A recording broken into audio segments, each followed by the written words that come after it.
This is Chris with Reading Coalition for the Homeless, and we're with Veronica Cruz Tristan. Veronica. You know, I just saw you with the police here. There was 3 cop cars deep. It was just really concerns me that they're driving the homeless out from under here when a very, very severe rainstorm is supposed to come, and a lot of folks won't be able to take shelter. This is something that goes on not only in Reading but in other cities. How have you been treated by the Reading Police Department? Well, some of them treat us nice. Some of us treat us like animals. They think we can't hear or we can't move fast enough because I have a walking impediment. I have metal hips. They make it seem that because I look young that I can move fast or jump up at a snaps, and I can't do that like that. So, I mean, they don't treat us all right. They like to harass us sometimes. I have gotten 3 tickets this morning. Mm-hmm. I have my camp partner has gotten 16 in the past month. 16 tickets for homeless camping in the past month alone. Yes. Now, have some of the officers are quite mean, and I understand that they really come down here and start yelling at you, move, move, move. And you've experienced that? Yes, I have. I've experienced it about a month ago on the other side of the street here. Mm-hmm. I was in my friend's tent, and I was trying to get up fast to get up to where I gotta go, and the cop kept saying, "Come on, Tristan, move. I know you're not disabled. Move your ass." Really? I said, "I have a cane right here. My wheelchair's outside of the tent. Why would you do this to me?" I said, I'm a citizen just like you guys. The only difference is that they have a paycheck and they got a job and a house, and we don't. They're just a paycheck from where we're at." Absolutely, and I just can't help as myself personally as a Christian, how they feel that this community can be blessed when they are so mean to what Jesus says, the least of the brethren. He's the ones that he loves the most. So are there any plans that you have, anything that's happened to you recently that's positive? Well, in the Bible it says turn the other cheek. Mm-hmm. I've been turning it so many times that I'm getting tired. So yeah. What I'm doing is I'm going to fight back, and I'm going to stand up for the homeless out here as well. Wonderful. And I'm going to I'm going to make a petition and have not just the homeless sign it, mm-hmm. but the community in town sign it. Fantastic. I'm going to go to the library today and work on that. Fantastic. And if I can just recommend to you, organization that's been quite helpful to me is the National Law Center on Homelessness and Poverty out of Washington, D.C., who fight the legal battle as far as the violation of civil and constitutional rights, which is going out here all the time. Unfortunately, none of these nonprofits that help the homeless really go that route because they want the grants available from the city of Reading. They want that money, so they don't ever really want to rock the boat. But that organization believes, as I well believe, that criminalizing homeless for everyday living and life-sustaining activities is absolutely wrong. I have a question to ask you. Sure. Last year we were given a lump sum of money for the homeless. Where did that money go? Oh, I'm so glad you asked that question. I heard the city manager on the radio, about a year and a half ago, say that Shasta County got $49 million for the homeless. Right now they are fighting, the city of Reading's fighting with Shasta County. Shasta County was ordered to give that money to the city of Reading for the homeless. Quite frankly, I can tell you, you can see these new park rangers. That's what it's went to finance. It's went to finance city of Reading employees. Park and recreation employees that go out and destroy homeless camps with the new chainsaws and brush removers that they've purchased. And then again, it's gone to finance another community officer.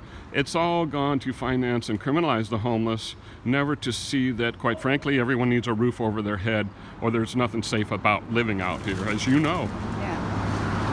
So I would like to have some kind of authorities answer that question. Great question. Consider it a challenge. Whoever sees this, if you're authority, military, political people out there, I challenge you. Do a week of homelessness with us and see what you can do. If we can do it, I'm sure you can do it, but without your phones, without your money, and without your house. I challenge you. Will you accept? That is fantastic. That is a fantastic challenge. all the time. They honk their horns and stuff. Oh, that's another question. They honk their horns. They don't want you to sleep. Have you heard of the Rat Patrol, and have you ever been affected by the Rat Patrol that goes out and, well, they hurt the homeless? And have you been affected or heard of them? I have been a victim of the Rat Pack, not the Rat Patrol. It's an organization of cops, children, lawyers, doctors, judges, people up there that have money. Their kids come out here and they corner us out. I fell victim to them 3 years ago behind Big Lots over here by the 99-cent store. They beat me up in the back and they left me for dead in the back. But my God. But I'm still walking, so you guys got to get better toys or better gimmicks to play with me. I'm so glad. So glad I asked you that question. I've been doing this for 20 years, and the homeless have been telling me over and over about that organization, just basically hurting them.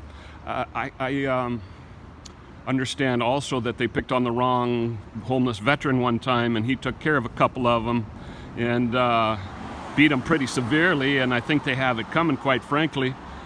Again, they're picking on God's chosen people. You know, the word declares, has God not chosen the poor of this world to be rich in faith and heirs to the kingdom which he has promised to those who love him?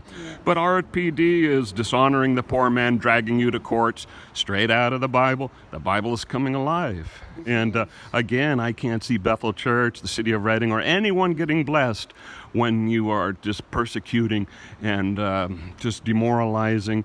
You know, you can kill someone spiritually as well as physically. And I think that's what's going on out here with the homeless. They want to kill you spiritually. Yes. I'm a very spiritual person. I like to every time I talk to people, I like to give them a word of advice from the Lord. Or when my father tells me, sit down, be still, and wait, I have to sit, be still, and wait, because I don't know who or what is going to come towards me that I've been looking for, or any of my answers that I asked my Creator.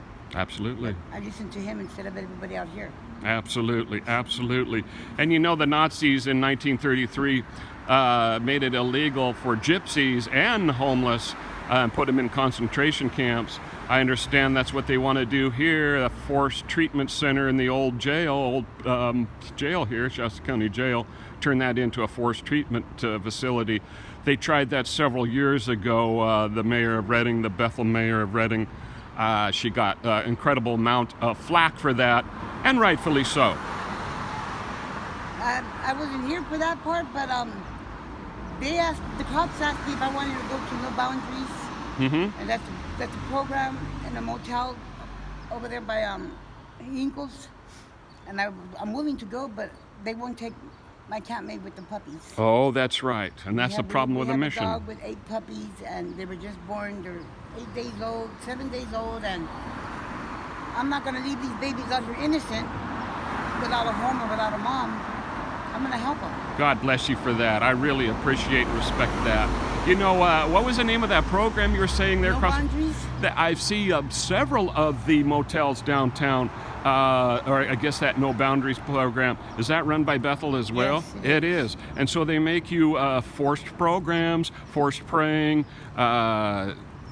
It's absolutely crazy what's going on here. Yeah. And I appreciate you telling me that, because I asked a continuum of care. I asked the police who is putting that program on, and it's so hush-hush. Well, it's Bethel Church. Fantastic. Bethel's buying out all the buildings that are not being worked in and stuff, and they're turning them into programs, concentration camps. Yes, I'm sorry, but I'm going to call it what I see. And if they want to do that, then they're going to have to put their armor on from God, like I do every morning, and walk these streets for the Lord. I'm not going to do it for the devil anymore. And they make you go to programs too, Yes. don't they? And then I guess they call it a partnership or some kind of crazy. Partnership is the insurance that pays for it. And somebody was telling me a couple of days ago that they get $3,800 ahead in the program, and that's a lot of money. Oh, that's an incredible amount of money, especially for those old ratty hotel rooms that are, well, I know the Roberts Hotel is looking at getting shut down. But again, if it's Bethel's, they'll never be able to shut that down. No. Never be. Do you have anything you'd like to add? I can't tell you how much I appreciate you being brave enough. God obviously didn't give you the spirit of fear, No, I'm not and I afraid of thank nobody.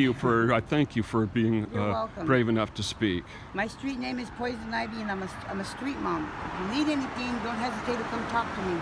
I'll stop what I'm doing and I'll give you my time. Have a good day. Fantastic. I am so glad that I have met you. Thank you.